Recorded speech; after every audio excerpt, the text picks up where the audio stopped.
CEDA, who facilitates and finances some of the activities that we jointly conduct. Right. So, dear friends, the topic of the day is autocracies versus democracies. Who is winning? Well, to everybody, in any country, a parliament elected by the people, for the people, is a pinnacle of democracy. And therefore, I'm very, very glad that we have two distinguished parliamentarians who will be sharing their ideas with us today. Two chairmen of respective foreign affairs committees in Estonia and Lithuania. So, democracy versus autocracy. So after the euphoria of the 90s faded, we pretty soon understood that history is not, alas, history has not, alas, ended. And we have to think very carefully how we picture, how we want to see the future of the 21st century. As Joe Biden, the US president, has said in February, democracy doesn't happen by accident. We have to defend it, we have to fight for it, we have to strengthen it, we have to renew it. So therefore, on December 9th and 10th, President Biden will host the first of two summits for democracy. The summit will bring together leaders from government, civil society, and private sector to set forth an agenda for, well, diplomatic renewal and to tackle the greatest threats faced by democracies today through collective action. Are China and US, the two of the strongest world economies, getting prepared for the final battle of democracy versus autocracy? And where does it leave, actually, I mean, our immediate neighborhood and also European Union and Russia, and we have witnessed also that in some countries which we have considered to be club members of shared values are actually kind of downgrading the democracy, and some autocracies are upgraded to dictatorship. So I'll cut my intervention short here. I would like to introduce first Mr. Marko Michelson. As I said, he's the chairman of the Foreign Relations Committee of the Estonian Parliament. He has worked in the Parliament since 2003, so it means 18 years. He's the chairman of the Foreign Affairs Committee, but he has also chaired the National Defense Committee and the EU Affairs Committee. So therefore, I mean, it gives you the picture that Marko Michelson is really a heavyweight in Estonian terms if international affairs and security matters are discussed.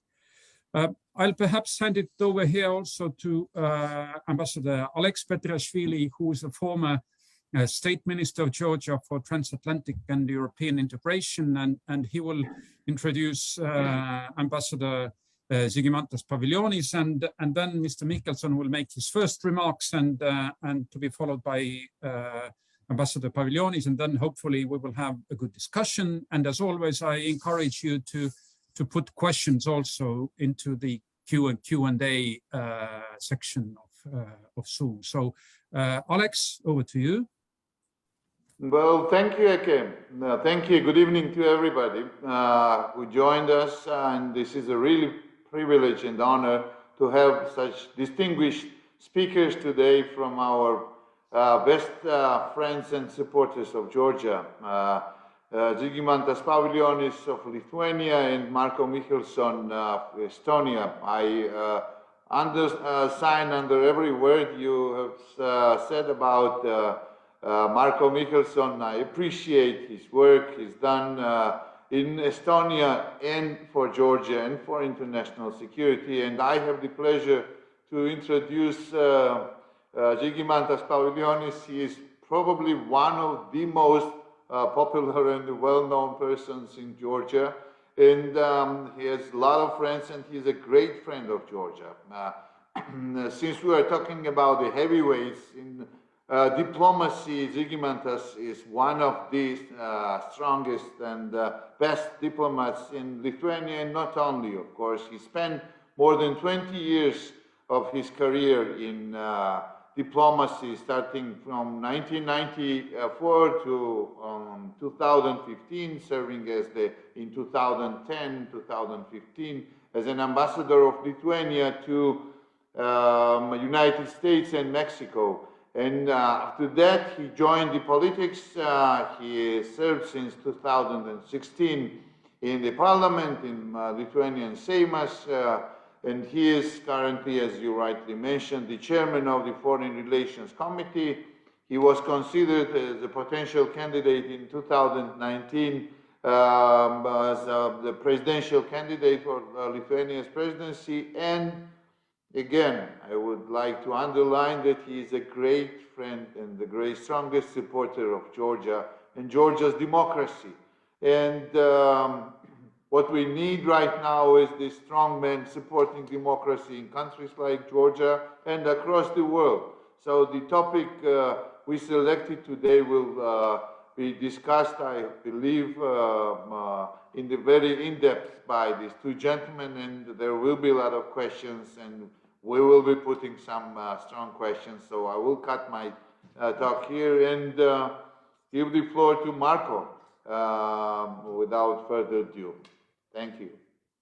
Thank you indeed very much, Alex, and very much thank you, Ek, and good to see my good friend Žygimantas also. So definitely we will have a very interesting time together here, debating or discussing really, I must say, the very hot topic in many ways. There are events happening which are directly related to this question about the future of democracy and future of our as democratic nations and the people believing strongly into freedom, how well we can actually defend our values and our freedoms at the time when autocracies and dictatorships, as you mentioned already, are having kind of an upper hand, and the feeling that they can either pay back for their kind of humiliation, or also they think that their model is something that can find wider support among nations and different continents. But let me just for begin, and I hope we have a more sort of interesting debate rather than long monologues. I think that then Eke, if you recalled Fukuyama's sort of vision or kind of hope at the end of 80s, early 90s, that the democracy or liberal democracy was winning, and those events in Central Eastern Europe, including in our countries, were very positive, of course, and created a lot of hopes that also in the countries like Russia or China, the path towards more democratic or more pluralistic societies are there. But again, we now and already for a long time understand that world is not so black and white, let's say, and it's much more complicated, and it is in connection with much deeper roots in history of nations and the history of the cultures, rather than just the will of one and another political leader appears or events appear in our times. And I argue that actually we are living right now not only in the middle of a sort of ever more complicated world, but it's not more sort of confrontational only between democracy and autocracy, but it's also the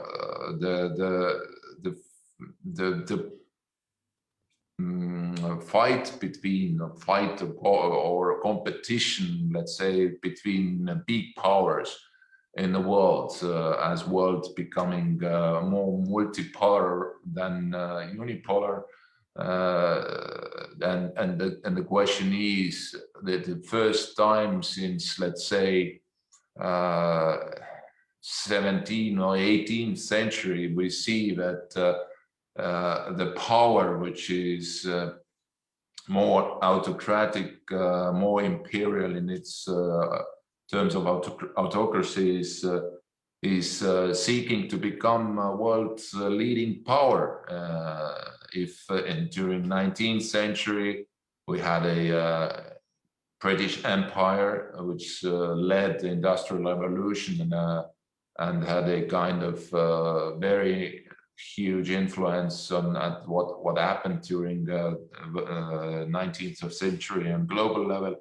And then after that, and specifically after World War II, the United States has played absolutely key role setting those rules in many ways what are very dear to us as well. And the current world order was set by the Americans since the end of World War II. Then now, and already not only now as in year 2021, but basically we see it since 1979 when China decided to come out from isolation and to seek the much stronger position in the global affairs. And now we see that how do we gonna find a way for either for modus vivendi or to accept that there is no that there are no not only, let's say, the Western powers or democratic powers who can set the rules in global politics, and do we want it or not, but China as a very autocratic and centralized empire for more than 2,000 years is now having very ambitious plans to become by the end of the first half of this century the key player in world, not only politics, economy, innovation, defense and security issues. And that brings us back to the question, how do we as democracies can foresee, first and foremost, how do we could settle down, let's say those tensions in which are, let's say, between China and the United States, the China and democratic world, including the European Union, and also how do we can defend our own borders, but also how we can defend our partners, very close allies like Ukraine, Georgia, Moldova, and others who are under heavy pressure by another autocratic regime which seeks to re-establish its empire, which is Russia. So we are in the middle of breakdown maybe breakdown is a bit too and strong definition of what we have here, but still the world is changing, and it's not only the kind of tactical fight between democracies and autocracies. It's also about who gonna set the standards and rules and the world order in many ways in coming decades. And here is the only solution I see here is that we have to strongly defend our own let's say set of values, work strongly together as allies within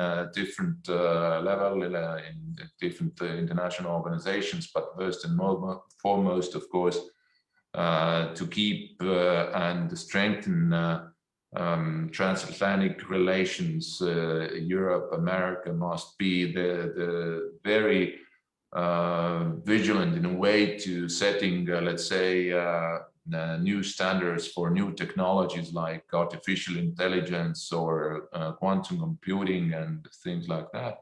And then not only defending our values and ideas in words, but also in deeds. And that's what is most importantly and probably most topical right now when we think what's happening in and around Belarus and Ukraine. But I will stop here and let Žygimantas to jump in.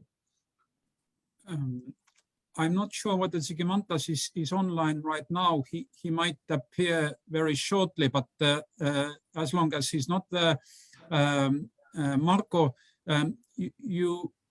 you said, well, quite rightly, and we all assume that the strength of democracies lies in our ability to cooperate. So transatlantic relations, I mean, be it in the framework of NATO or be it European integration and EU, we are strong as long as we stick together. Now, you mentioned both China and Russia in your initial remarks. Do you think these two autocracies, are they able and willing to act in concert? Will they support each other, or are they actually really looking after their own individual interests? In my understanding, in my knowledge of both Russia and China, they usually present themselves and as unique empires, unique centers of civilization, and this is why I don't see that this is so easy to imagine that between Moscow and Beijing there will be kind of very strong strategic alliance in the fight against democracies, let's say. Yes, they can tactically find the ways how to be bully and work in one and another area, perhaps together.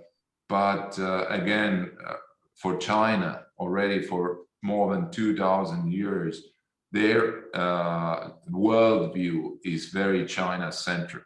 And they are, of course, first and foremost interested in their own strategic capability to influence both neighbors and international community. But what is first, it is unique in terms of history.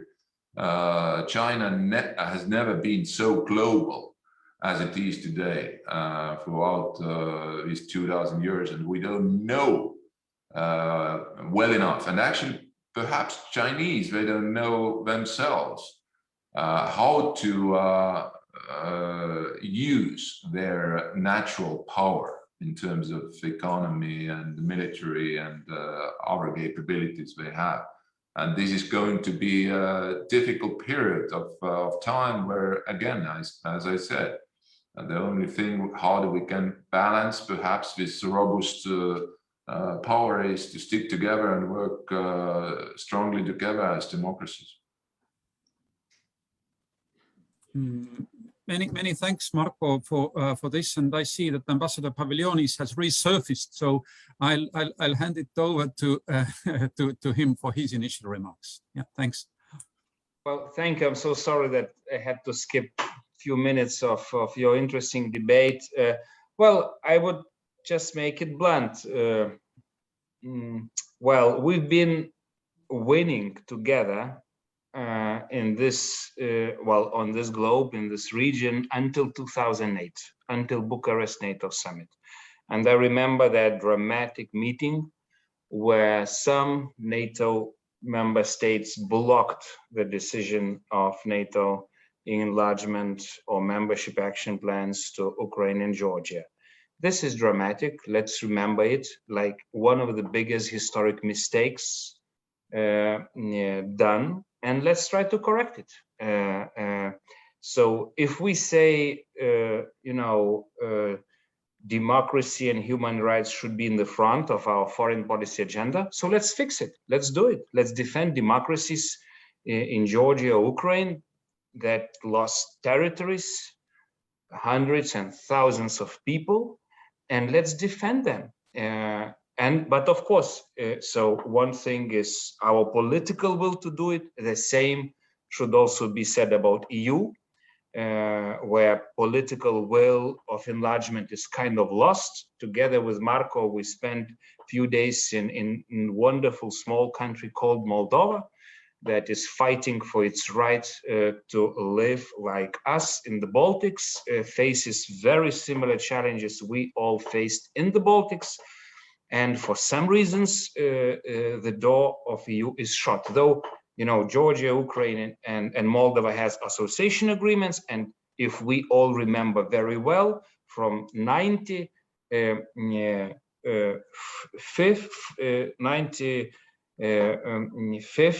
actually even 94, actually no, from 93, from Copenhagen European Council, Baltic states were granted more or less accession perspective. It was a clear red line of the West saying to Russia, no go, Baltics will be part of Europe. And then with all those agreements, with all reforms we made, look to us and compare it to, okay, let's take even Belarus, who didn't use any of those opportunities. As some economists say, Lithuanians are now living like Swedes more or less in 90s. It's already quite an achievement, honest, remembering how I was living in 90s. So let's give that chance to Georgia, Ukraine, Moldova. But of course, it doesn't mean that the blame should be put on the West. A lot of the blame should also be put on those countries. We very well remember with our Estonian brothers, and I very well remember how painful it was to see Estonia invited for accession talks in 97, but honestly, it was very objective. Estonians, they were the best. They opened EU markets to Estonia with zero transitional period. And we, for some stupid reasons in Lithuania, asked for 6 years of transitional period. So we stopped a lot of reforms. Estonians were going forward. That's why they were invited first. Together with Latvia, we were invited for accession talks just in 99. Why I'm saying it? Competition is great. So all those countries have to compete. Who would be the best? Who would be the champion? I remember when Georgia was a champion, and now I can conclude that Georgia is not a champion for the reasons related with political or Copenhagen criteria. And I will not go into the details, but if you look to little country Moldova, I would say this is the champion that is emerging. And if they work hard, if they do reforms on all the levels, on political, on economic, on legal criteria, I hope that we should, and we must get membership perspective for them. The same to be said about Ukrainians. So do reforms, be the best, because as I'm always saying when I go to those countries, you cannot be average. Forget about that. If you stay average, you disappear. Either you are the best, then you win the prize, then you break the ice, then EU and NATO doors are opening to you, or you just disappear. That is a lesson, painful lesson Lithuanians learned following Estonian examples, but it's still time to get that lesson learned in Georgia, Moldova, and Ukraine.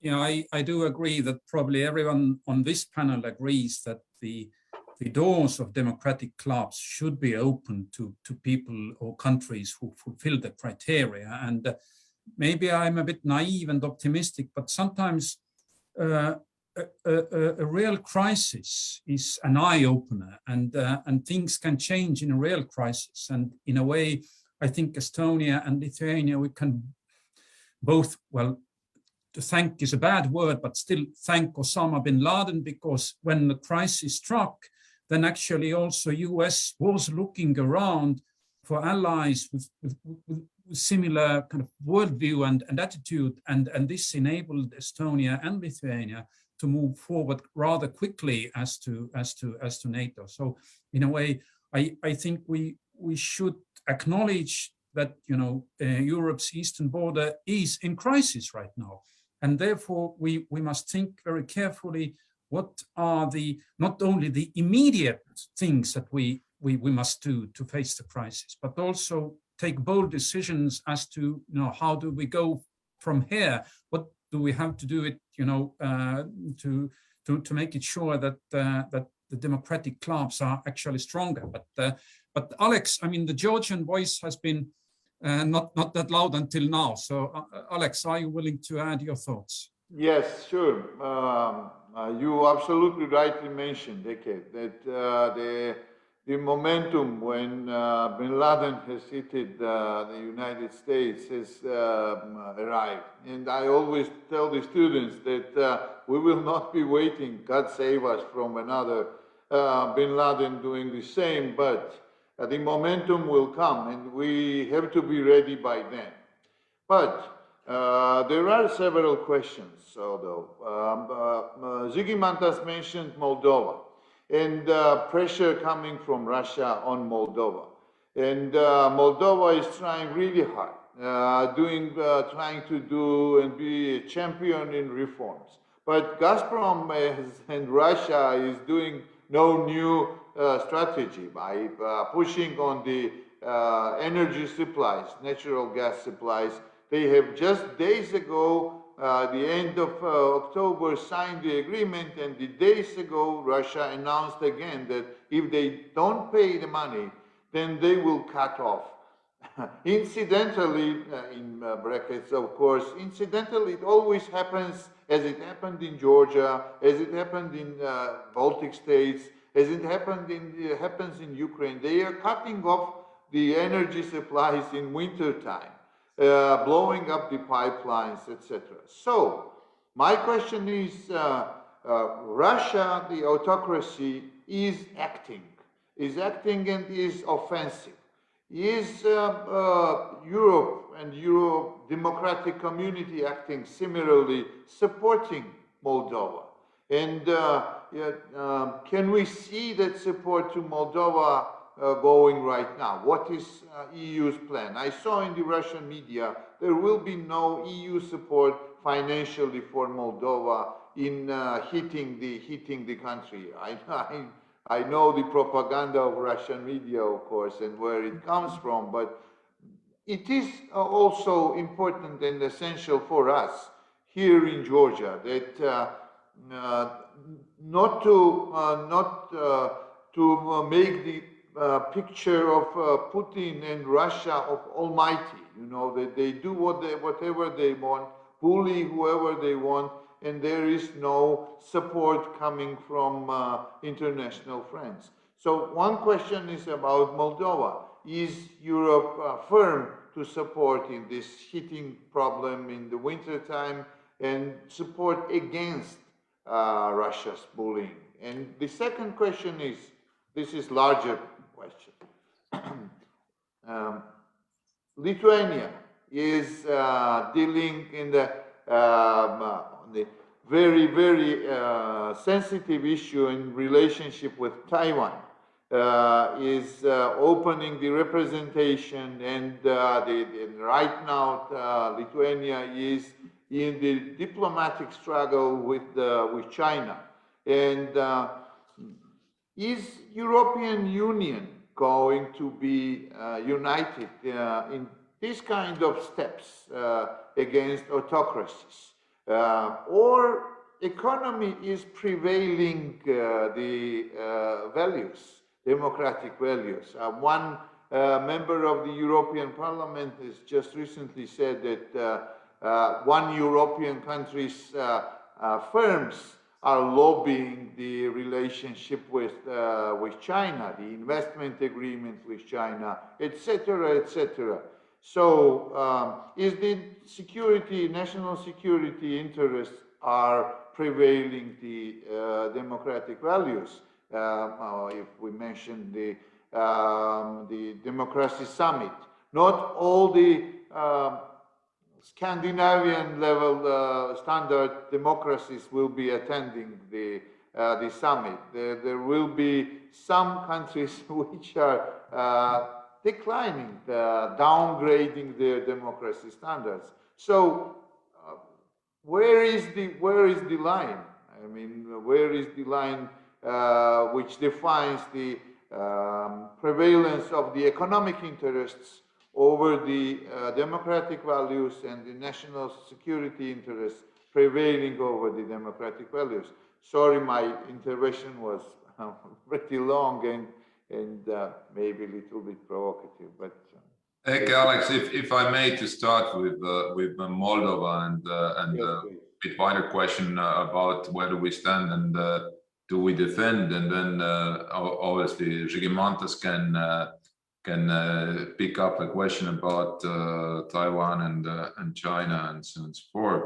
I totally agree with Eka when you said that we shouldn't have luxury to not support those nations and countries, specifically in Europe, like Georgia, like Ukraine, like Moldova, like people of Belarus, who would like to be part of not only European Union as such, but be democratic nations and societies. This is up to the question how ambitious we as Europeans are. First and foremost, we all are Europeans here. So I can't see any dividing line between four of us who are speaking here. So it's all up to us. It's not only that we're looking towards Germany. You know, before we started here conversation, I read the new coalition agreement of Georgian government. It is promising. It is promising. And I guess German government, right? German government, yes. The new coalition, which was published today. So God bless you. Sorry for jumping in. One day we may also have the coalition government. So this will be kind of a prediction from you. Sorry for jumping in. Yeah, but actually, what I wanted to underline is that when it comes to those, to the question, are we ready to really fight for democracy? Are we really stand together with Moldovans? Yes, we were together with Žygimantas and also our colleague from Latvia, Richard Skols, in Moldova just a couple of weeks ago. And that was very, very interesting visit, and we had high-level meetings there. And actually, at the time, and just prior to their agreement with Gazprom, and of course, it's understandable that Russia is putting heavy pressure, informational, political, economical pressure on Moldova, because this is a unique moment for that small country after 30 years. They have today government, president, parliament who have very clear vision about the future of Moldova being as a strong democratic European nation. And again, this is where, you know, Alex, you mentioned that Russian propaganda says this and that. Of course, they try to influence also Moldovan people, but with the narrative that Europe is not helping, and you know, it's Russia is almighty, and so on and so forth. No, I think European Union has already actually put together first initial help packages, and there were even contracts with Poland and other countries to help with redirecting, let's say, energy flows to Moldova. Yes, but it's not only about Moldova again. It's all about our strategy against autocratic regimes like it is, unfortunately, in Moscow, in Russia, because we have problems in Belarus, we have problems on the borders in Lithuania and Poland. A hybrid attack is going on, and exactly because we stood all together to defend rights of people in Belarus, do that they would be able to make free choice about their own future. And we can't, you know, step back and say, okay, we were a little bit too tough, you know, too many sanctions. No, we have to go ahead and hit harder, those regimes if they are going to fight against people's will and so. So it's, but last but not least, it also very much, it's not only about countries somewhere far away, like Germany or United States or so, but also it all comes down to us as well. We have to fight within our societies for these freedoms and defend the rule of law in each of our countries and stand against the Russian or autocratic, let's say, attempts to derail us or divide us. But Gerimontes. Well, 100% agree with Marco as always. And just maybe to summarize in more or less similar way, what we learned from our 30 years history, and also a bit replying to what Alex was saying, like, national interest on one side, economy on another. Honestly, we think that it never comes separated. Economy with autocracies honestly doesn't work. And that's why we made a national decision in Lithuania, replying to actually 2 questions, to develop deeply our economic relations just with democracies. What we learned with our own relations with Moscow, after even our accession to UN NATO, exactly on energy issues, is exactly the lessons now Moldovans are learning. We sold, for example, our gas network to Russians after accession, thinking that it would be great business. Putin was promising us the best prices in the world. You know what? We ended paying, I still remember, 850 for 1,000 cubic meters, the highest prices in Europe, when we made a good business on gas with Russia. So now we are telling to Moldovans, get rid of those contracts as soon as you can, unbundle, do reforms that EU is asking for 1 year already in Moldova. It will be difficult and painful, of course, but build your connections to the West, electricity, gas, get rid of dependency as soon as you can, because it might sound business, but finally it ends with dependence and loss of your independence. And that is introduction to what I wanted to say about Taiwan and China. Honestly, it was first of all economic calculation in Lithuania. We really, for 2-3 months, we're analyzing benefits of staying with communist China in so-called format 17+1. And our experts, our economists, our industrials said that there is no benefit. Actually, our trade deficit with China is growing. It's just one direction trade. Just open the market, please, for cheap, environmentally and friendly China's goods and be dependent. And not only, please give up your strategic assets. Can you give us Klaipėda port, please, or maybe railway, or maybe 5G, or maybe fintech, where you are quite good. And we just noticed that China invested into Astravets nuclear power plant that is just across the border in Vilnius together with Russia. What is it? Because it kind of goes against our, common Baltic efforts of synchronization with the West in the electricity. So from benefits, we understood that this closer cooperation brings a risk to our economy, independence, and sovereignty. As one of my good American friends told in Vilnius on the weekend, where we had some kind of little preparation for this democracy summit with our American friends, they said it's good that Lithuania woke up now, because usually when Chinese investments reach about 10, 12, 13% of overall investments, it paralyzes the political will of the country. The end of the story. You see a lot of examples in Africa, and in some other, so it's good that you did it. And that's why, actually, again, following Estonian example, we are, even competing with each other. Who will open embassy first in Singapore, South Korea, and actually we're everywhere lagging. Estonians are doing always first, but we are following this inspiring example because we just understood, okay, let's take Singapore. Oh my God, we already noticed that 100 Lithuanian companies are already trading with Singapore. So we as politicians and diplomats are following their way.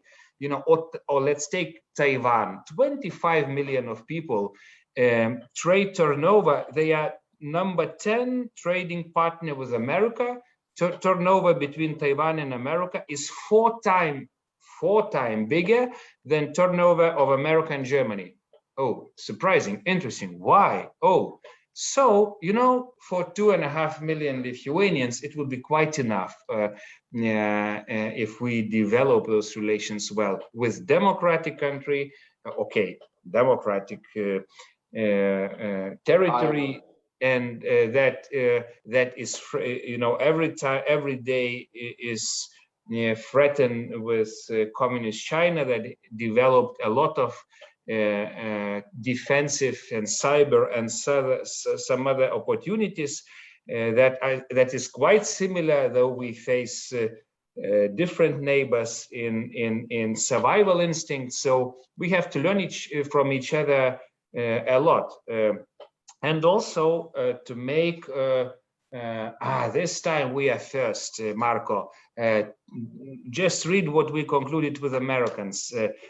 First member state from European Union that created a strategic partnership with Americans on cooperation in Indian and Pacific region, Lithuanians, and it means not only words. Read into the text. It means strengthen cooperation in security and defense. It means $600 million dollars for different credits opened for diversification of our trade, of strengthened cooperation in lasers, semiconductors, biotechnology, and renewed energy. It means opening of American markets in agriculture, and so on and so on. So it is a very concrete benefit, and maybe with joking or not, with irony, but with America in 2-3 weeks or 2-3 months, we achieved more than with China we've been trying to achieve for 10 years. And this is, size of economy is more or less comparable, but in America we feel free, nobody's taking our freedom, and actually Americans are defending our freedom. So I think there is no even comparison what is better. Žygimantas, I can say only congratulations. Good. At least once in 30 years. Thank you, Marco. Friends, may I ask, it was brought up a couple of times, the soon upcoming summit for democracy, and I have to admit, I don't know much about it. And Žygimantas mentioned already kind of making preparations for it. Are you, Marco and Žygimantas, willing to enlighten us, and probably most of the people in the audience, what will this summit be mostly about? The first one will be a virtual summit, right? But what will be on the agenda, and who will actually be representing our countries? Let's say Estonia, Lithuania, but also Georgia is invited, right? So therefore, who will be the people speaking on behalf of our countries? Obviously, this is high-level meeting, of course. If the President of the United States inviting countries to participate, then this is the highest level. I don't know exactly. I guess from Estonia, probably the Prime Minister or President will participate. But perhaps it's not even so much important about this summit itself. Yes, it has been circulating in the heads of some American politicians already for years. Don't forget John McCain, Senator late Senator John McCain, who talked about that we have to build a much stronger alliance of democracies from different continents, not only transatlantic alliances, alliance of democracies, but also include countries like Japan, Australia, South Korea, and others, in order to cooperate in this modern world better and to defend, yes, those, let's say, first and foremost, rule-based world order, which is definitely in our common interest, those universal rights like human rights, and this is all are those topics which probably will be one and another way dealt during the summit as well. But most important is probably not only the summit itself, as I said, but what is a follow-up? What is in real terms cooperation between, let's say, democracies of Europe and democracies of North America? And I argue, and like I said, it's one is of course security cooperation and the understanding that we have to deter those ambitious or assertive foreign policy goals of autocratic regimes globally, but also we have to be ready for long, if maybe this word confrontation is too heavy, but still competition, specifically with China for many years to come, and in the best possible way is, of course, to for European and American and other democracies to unite its first and foremost economic forces, forces for innovation and technology, to be able to set the standards, to be able to be front runners in terms of innovation. This was actually the case why Western world, why democracies end of the day ended up as a leading powers a few centuries ago. And if we right now don't pay enough attention, or if we are divided, then this is, of course, this is a perfect playground for empires and or those autocracies or dictatorships. And last but not least, I hope at this summit, yes, Eke, you mentioned that it is quite, I must say, symbolic, or we need to pay attention that not all NATO allies are invited to this summit. There are no couple of countries in the list of invitees, and that worries me, actually. That worries in a way that not because that they are not invited, but that actually it's signaling that within our own democratic alliance, there are certain deficiencies, and perhaps those who would like to see us to be more broken, hoping that, yeah, they can, deepen those division lines. So I hope that this summit is not going to divide us, but actually to build sort of ground for stronger, united and common work among the democracies. Yeah. Again, agreeing with everything. This is the effect of joining EU and NATO. You start thinking and speaking more or less the same. I'm joking, but well, what maybe would be interesting to the audience, we were trying to get exactly from Americans, how do they see that summit? We had the deputy of Blinken, Uzra Zeya, responsible for democracy, and she more or less shaped it in this way. They are inviting countries for them to make commitments on democracy. So it's not only kind of, online great thing, feel good meeting. Please commit to do something good for democracy.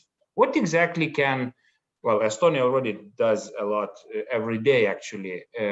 But okay, let's be more provocative. What Georgia can do for democracy, and I will improvise here in my little style. Maybe Georgia can come back to EU-American negotiated roadmap. Maybe it can, I will not go into the details, but you know what is in that roadmap. Yeah, maybe Georgia can release former President Saakashvili. Yeah, just to be perfect on political criteria, not to use judicial system for political persecutions, because, and I will not cite who said from American friends, but kind of with sad irony, when we spoke about Georgia, he said, Zhigis, for me it's strange, but it seems that picture in Georgia is not changing. Each year they have someone in prison, one day Melia, one day Saakashvili.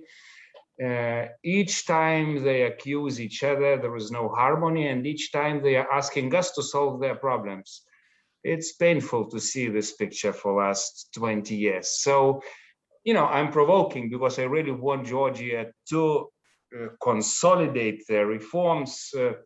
But if I understood well, they would be waiting for some commitments on democracy, because to think, I was also listening to what Georgian foreign minister recently said. He made a lot of nice commitments and aims that we will join EU and NATO and some deadlines. But I was thinking inside, it's interesting how he will not make it, how he will make it without recommitting to this EU-American roadmap. It's impossible. Forget about that.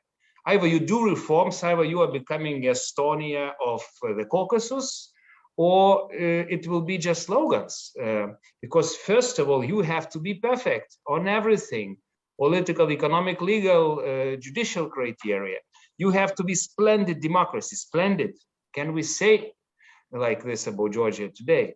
So, and of course, we have a lot of issues in our region. And I also said to Americans, look, coming back to my own region, I said, remember President Reagan or any other president afterwards? They did really great things for Baltics and Central Europeans. And I would love to see President Biden as Reagan for Belarus, Moldova, Ukraine. Belarusian nation is suffering for I don't know how many years. And, Timothy Snyder was writing, this is the bloodlands of bloodlands. And now under Lukashenko regime, and now under again kind of creeping annexation of Putin. My God, if Biden, together with all of us, can help Belarusian nation to have elections, that would be big thing, so why not? Why not to try? Or Ukraine, that might be under attack, attack, it seems to be prepared in Kremlin. So President Biden, can you save and defend Ukraine this time, if that is happening? Or Moldova, and you go on. So I really hope that it will be also commitments from American side, defend those democracies. Because what happened in Bucharest is the biggest mistake that I heard Secretary Blinken in his presentation in Senate Foreign Affairs Committee. He was confessing that was big mistake. So let's correct it together. And then let's make those commitments to each other. Georgians will be more democratic, and we will be then defending your freedom. That would be kind of ideal scenario.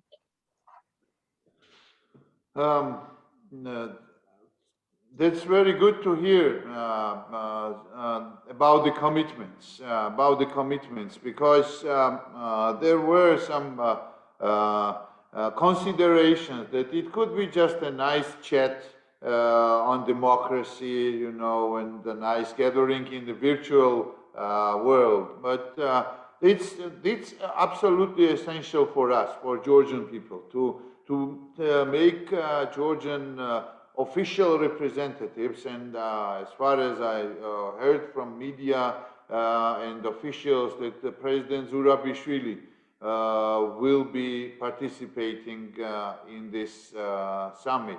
Maybe they also heard that there will be about the commitments, and the executive branch doesn't really want to get back to the commitments. That's my conclusion and conspiracy on that as well. But I absolutely agree with you. It should not be just the open club for the nice guys with old good memories to be invited or not. I mean, this should be the commitment for the countries for the next year in-person summit. And you absolutely rightly mentioned, Zigimantas, that the court system, I think entire world agrees on the need of Georgia's court system to be reformed, except the ruling party, because they believe that the waves they have done of the reforms, they are efficient and well, good enough. So if we talk about the conditionalities, if we talk about the key and the core in the European-US roadmap, the court systems reform is the core to our road to the European Union and Euro-Atlantic community. So since the Georgian government has refused to accept another macroeconomic tranche from the European Union, they should also know that the individuals should pay the price for not moving forward towards the European Union by doing the court system reforms. And number one, there could be the individual sanctions. I'm not talking about sanctioning Georgia and Georgian people, but the individual sanctions in the court, which is known, better known as a clan. And it's very unfortunate. And it is very unfortunate that the previous ruling party also failed to reform this court, and now President Saakashvili is facing himself not unjust court in nearest future. And also, I have no doubts that there will be no solution in the nearest future of getting Saakashvili to the fair, free, and justice system and to the court. So the international community also should be more involved. I understand how it is seen from the West, from our friends, that there is a fatigue. We also hear that we are tired. You do the same, you are on the same circle for 20 or 30 years. We have heard this before. But otherwise, the Georgian people, like Belarusians, like Moldovans, the people, we don't have other stronger supporters than our friends in Europe, like you, and in the United States. We have to address you because we need Biden supporting democracies like Moldova, like Ukraine, like Belarusian people, and like in Georgia.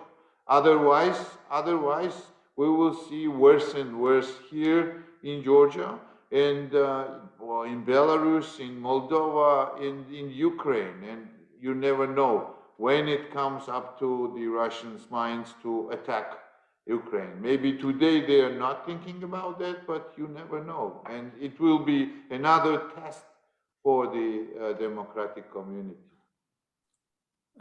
I'm very glad that towards the end of our webinar, we don't have much time, right? But towards the end of the webinar, we also touched upon the question of democratic deficit inside the countries which are attending the Summit for Democracy. I mean, Georgia was mentioned. Actually, Poland, the country which is under great strain and attack from two autocrats, dictators, however you want to call them. I mean, Poland is also under pressure from EU to do things about their judicial system. So we have to understand that that there is no perfect country. That there is no absolutely perfect scenario, but we have to aspire for it, and we have to analyze carefully where we sometimes do things in the wrong way, and we have to listen to our friends who point to these deficiencies. And yeah, it's important that we also critical towards ourselves.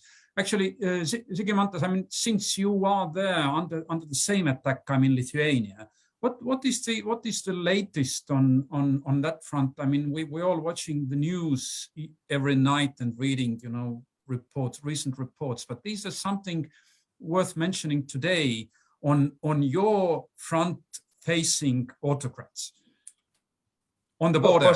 First of all, I really want to express my deepest gratitude to Estonian friends and all other nations who ran into our support from the first days of the attack. Marko was driving his car from Tallinn personally. I don't know, how can you do it in 10 hours back and forth, and not only the visit, but huge solidarity. And I think this is the first lesson, unity. You know, when we are attacked, and why today Poland is attacked, because yes, you fairly noted they had some issues with Brussels, and that's why I think those who attacked Poland wanted them to be isolated. No, today we stand with Poland. You know, I even had a vote in plenary. Everyone, though we are so different in Lithuanian parliament, you know, left and right and liberals and, you know, whoever, we stand, you know, every button was green in solidarity with Poland. And that's why, honestly, we didn't like those phone calls at the last moment from outgoing German chancellor, because it reminded us so many similar Schröderist things that we hope is just something from the past that will never be related with New Berlin that is now emerging. So unity, we feel united. We are moving forward with sanctions against those who made this, as some people say, shooting with people possible.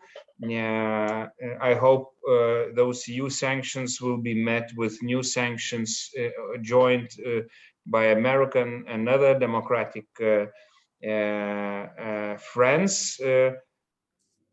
And finally, we shouldn't forget that, you know, about the regime itself. The regime created those problems to divert our attention from other possible challenges that Ukrainian nation might be faced. Diverted, you know, with those pictures of suffering migrants at our borders. They divert the attention from hundreds of political prisoners and repressions they do. And that's why my prime minister will be calling, is already calling other leaders to join the efforts of some Belarusian dissidents to put Lukashenko to the Hague, to launch legal proceedings against him as cruel dictator who created that situation, and do everything possible through OSCE, call for democratic elections in Belarus. We all went through those stages, but we have to do it. This is the final goal that needs to be achieved. Dear friends, I think we have exhausted our time, but since it is the last webinar of this series, right? So, Alex, would you like to wrap it up, because you are mostly behind the endeavor? So, Alex. Thank you, Eke. Thank you. First of all, let me thank you, Marko and Žygimantas, for the fantastic remarks, Q&A session, and their support again for the democracies like Georgia, and for their tireless efforts to make the democratic world stronger. We see that as Marco very rightly mentioned, we have to prepare all for the long term.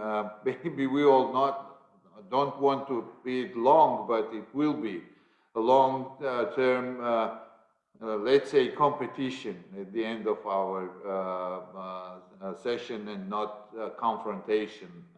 Let us be a competition, but we will have to be ready for this competition. And still, I believe that the beginning of this Democracy Summit is not, the founding of this Democracy Summit is not just about gathering of the democracies. It is the building the strong coalition against the autocracies, which are acting like Putin, acting like Lukashenko, who is a puppet to Vladimir Putin, and he is mastering all his steps and all his words. And of course, with China emerging possibly the #1 world power in the upcoming decade. So we have to stand all together by each other in this democracy fight against the autocracies. And I believe that we will win this fight. And I hope very much that not next year in Madrid, but when it comes to Vilnius, the NATO summit, there will be a momentum with different Germany leadership, hopefully, and with different Georgia prepared for the final talks and the final decisions to be made for the NATO membership. So thank you, gentlemen. Once again, I want to thank Eke personally for his great support and help, and his Estonian School of Diplomacy, and SIDA, of course, Swedish Development Agency, and Randeli Foundation will continue in future to do the webinars on different scale issues. Thank you very much. Thank you. Bye-bye.